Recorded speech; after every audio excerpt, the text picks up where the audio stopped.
Hey, I'm Sam Flying Kite, and welcome to the horror show. This is the deep dive of, this week anyway, Black Death. It's a medieval gothic horror movie. It came out in 2010. It's a 6.4 out of 10 on IMDb. It's rated R. It's about an hour and a half, a little over. It's directed by Christopher Smith. The music is by Christian Henson. Eddie Redmaiyne plays Osmund. Sean Bean plays Ulrich. Carice Van Houten plays Langiva. John Lynch plays Wolfstan. Kimberly Nixon plays Averill.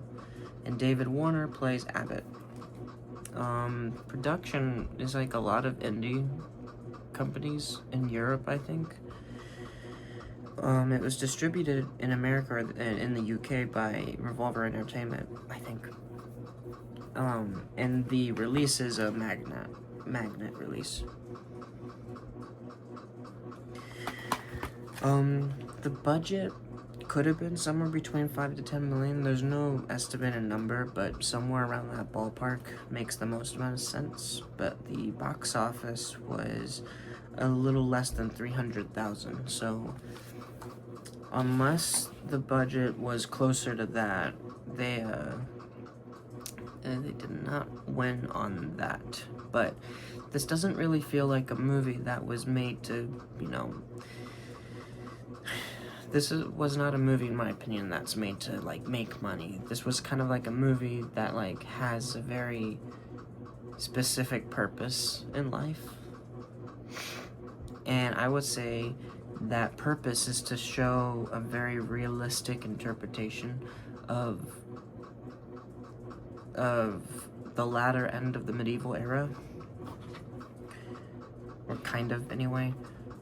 The movie takes place in 1348 in Europe. I'm not sure specifically where in Europe. My assumption is it's in the Germany kind of area, but it could be elsewhere.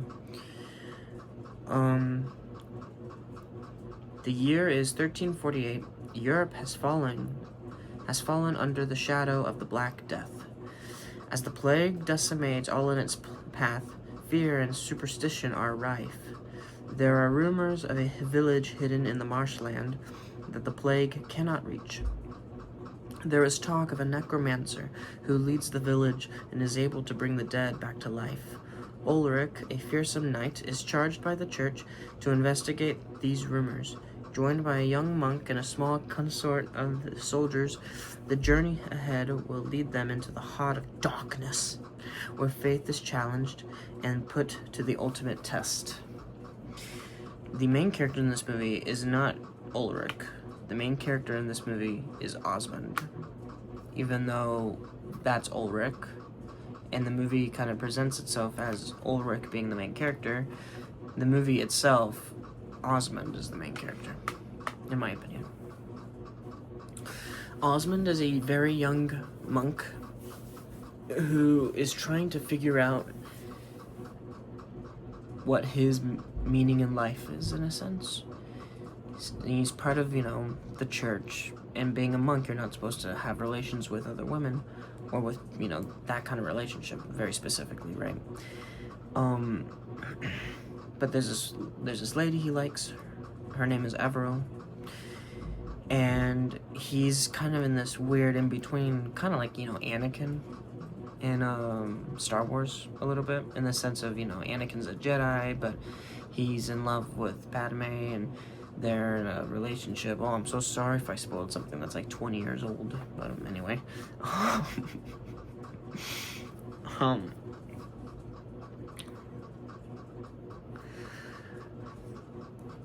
And so, it's getting more scary, so he sends her off to live out in the countryside, in the forests that they grew up in. And he's praying to God for a sign, of what his purpose in life is. And that's when Ulrich shows up. And Ulrich is looking for a monk. The on paper reason to be a guide, but the underneath reason, which he does not know yet, is because they're going to this village. Osmund jumps to the occasion, seeing this as this is from God kind of sign, in which you could interpret that as such. But that's him, and that's his thought, like, hey, timing, right? Plus also, where we're going is near this area that I told Averill to go to. So he goes off, they go off, and when they arrive in the forest near the marsh that they're going to investigate this village, he tries to find her at this specific place, but he just finds a lot of bloodied up clothes, and the assumption then becomes that she's dead, because they were some clothes that he remember she had, kind of thing. So then he thinks she's dead. Some other things happen. I'm not gonna get super in the weeds and whatnot, but they end up at the village, and it's free of the pestilence, but it's definitely off. And Ulrich talks about how there's this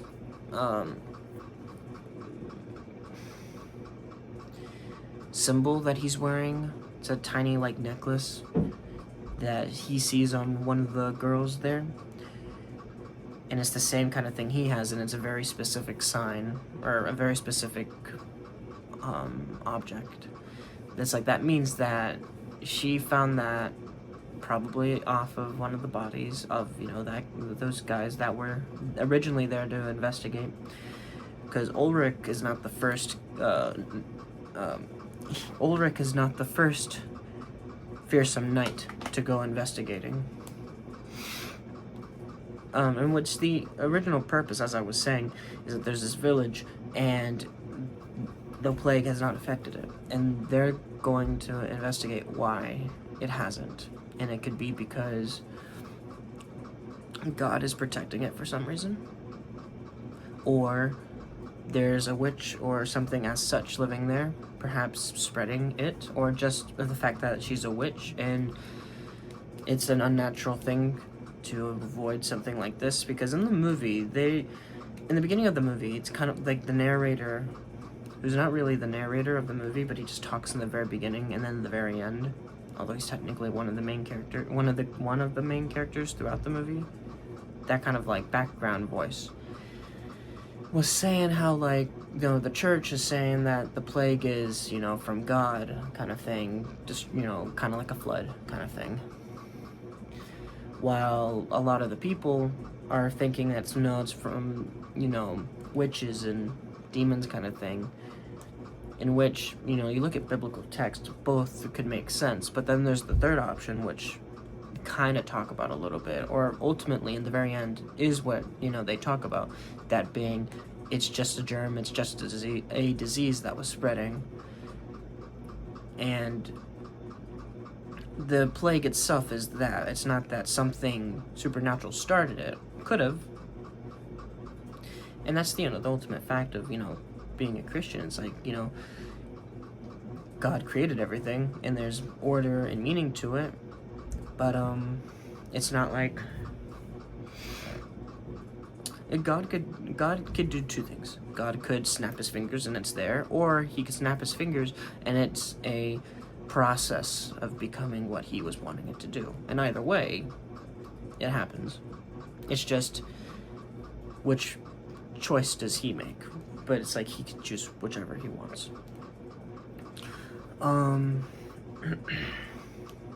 So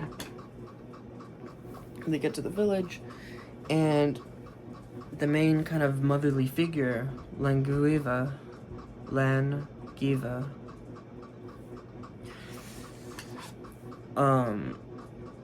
she ends up showing Osmund the body of the girl, saying, oh, we found her body out there, but I could bring her back.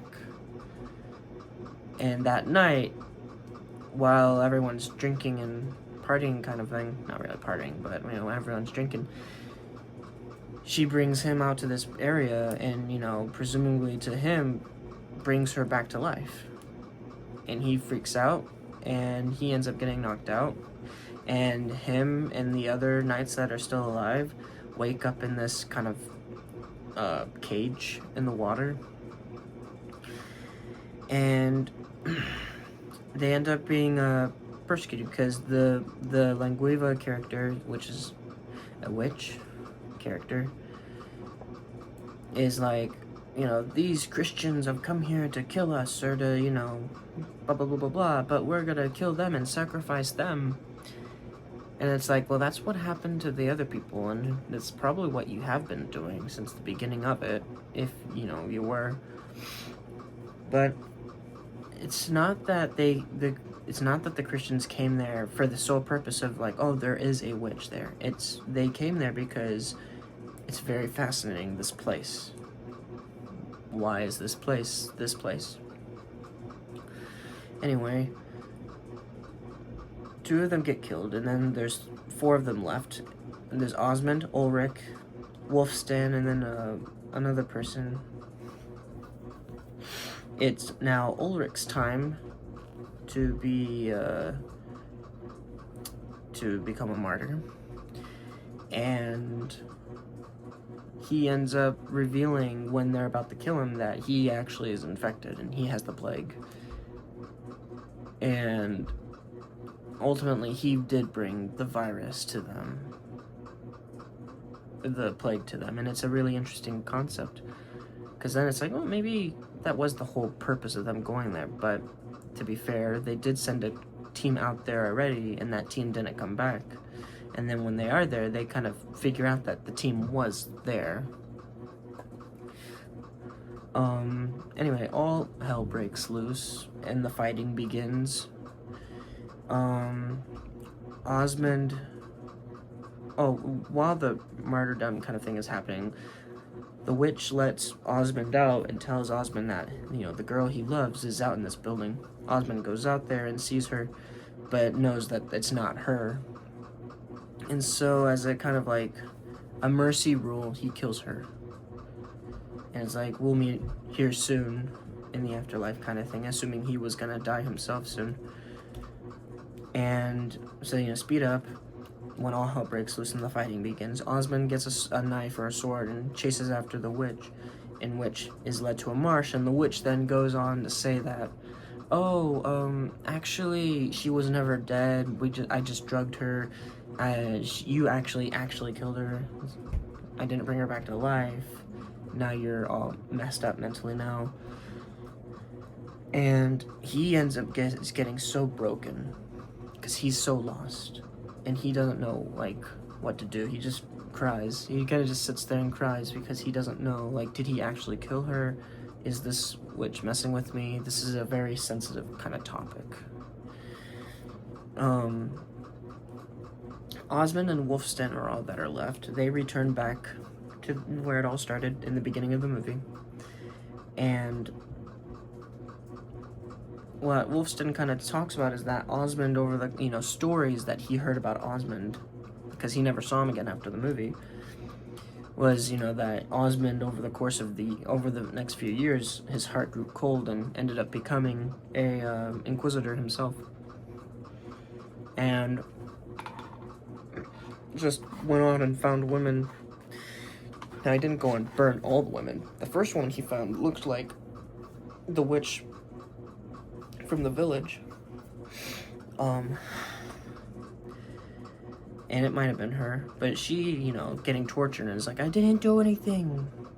And then he finds another lady who ends up going out and burning, and it's a really interesting concept, because it's like a fight where you have 2 people and, like, it's a punch, and then the other person punch, and then it's a punch, and then another person punch. And it could be like a cycle of like, oh, well, you know, if one person stops, then maybe the other person stops. Or if one person punches, then the other person has to punch back. And you could point to, like, a lot of real life things right now. I'm not going to get into them, but you could point to a lot of things to right now in life as maybe if this group stopped and this other group stopped, then things could change. But there's just the fear that if one group stops, the other group is not going to stop. in which case then both groups cannot stop, and they have to keep punching each other until one of them's knocked out or dead, kind of thing. And it's really tough, because that's a story almost as old as time. And Osmund is just in the middle of it, kind of becomes a part of that cycle. And it's a really tough place for him to be. So, the ultimate negative in inquisitioning and whatnot is, do witches exist? If they don't, then that whole movement was full of crap, and a lot of innocent people died. Now, you go and say a lot of innocent people died, but do witches exist? And I would say they do. I would say there's a lot of things that exist. I would say that using things like Ouija boards are like a really bad thing to go and do, because that opens up a spiritual door to a place you don't want to open up to, or you shouldn't want to. As witches and voodoo, magic, those things do exist, but those things are unnatural. And the only ways to get natural things are through God. And then, the only unnatural things that are fine or acceptable is miracles from God. But going to other things, going to the world, going to, sin to find your hope and your solace and whatnot is just gonna lead you to a worser fate, a worse path. Or that kind of thing anyway. So, you would hope that Osmund actually did find witches, and that his heart wasn't full of hate and just picked out random women that he thinks or assumes. You really hope that he actually, the strongest of feelings about, this person or that person. In which maybe he did, but then the fear of what if he didn't? Or, over the course of time, what if they didn't? But we also understand, and, inquisitions and such. For example, what happened in South America when the Spaniards came. The Spaniards did a lot of conquering and whatnot, but what was South America doing at the time? They were doing a lot of human sacrificing and those types of things. And if you think something is evil, then you would want to get rid of that evilness, but you don't want to use the evil to destroy the evil that much or that far, because then you might become evil yourself. Or you have to make sure that what they're doing isn't actually evil, because if it's not, and then you're just doing it just because they look different, then there's a huge problem.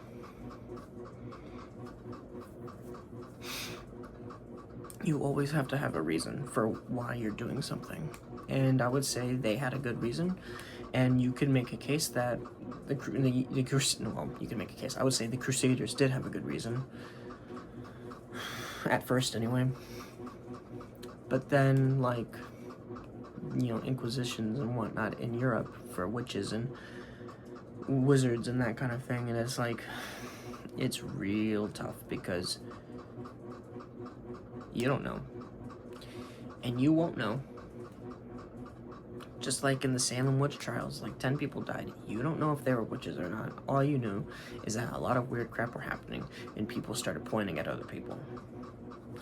Whether there were legitimate reasons to point or not to point.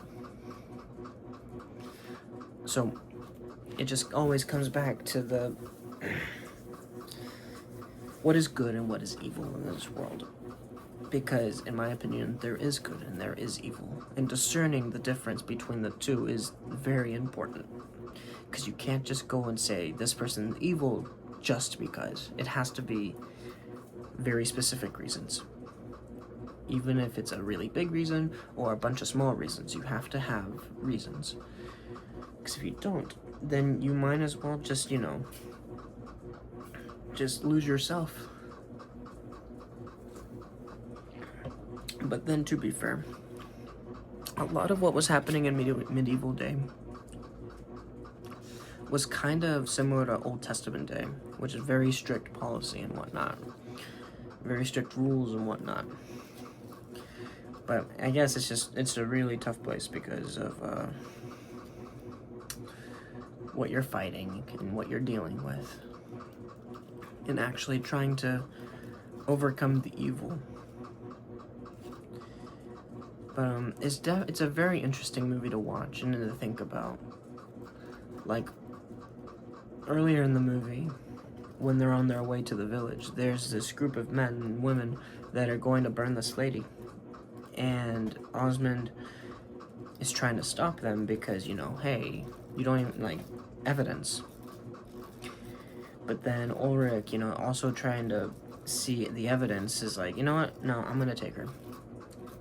He cuts her loose, and they start walking off, and then he stabs her and kills her.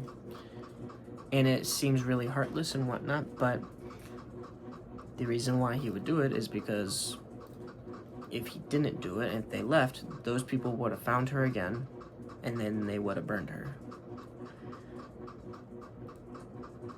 So that's when it's like, as someone who thinks everything happens for a reason, I would say that she was probably innocent. And it's a very unfortunate turn of events. Like, well, how would you rather die, right? You're gonna die either way. You'd rather be stabbed in its quick or burned in its lung. And it's just that's just like, it's tough. But then at the end of the movie, there's the witch that Osmund's burning. And you could point to maybe that was a witch, and he actually did find her, or he just didn't care about what Ulrich said, and just did it anyway, which I would say either way is a very interesting point that you can make. But as I was saying, this is a very interesting movie, and it ended up spawning a few medieval movies, not in the same universe, but just in general, you know, like Season of the Witch, and a few other ones. But I feel like this one is trying to actually kind of be serious, and those ones are like just stories. It's not trying to not be serious, but you know, I would say there's like, you could be serious, but are you realistic? Because realistic is also serious, but you know, realistic. I would say Black Death is very realistic. But yeah, to kind of like round off, you know, the whole Anakin talk is is that Osmund, when he becomes an Inquisitor, ends up growing his hair out, and it's like, it's, you know, kind of like the whole Anakin kind of thing, in a sense, and it's just kind of funny, I suppose. But anyway, I'm Sam, Flying Kite. This is the horror show, and I reviewed Black Death. I'm not sure what I'm gonna do next week, and I want to do stuff every Friday, right? I want it to come out every Friday, but if life's busy, how it has been busy, it's gonna be a tad bit tough, but I'm gonna try to see you either next Friday or the Friday after. Goodbye.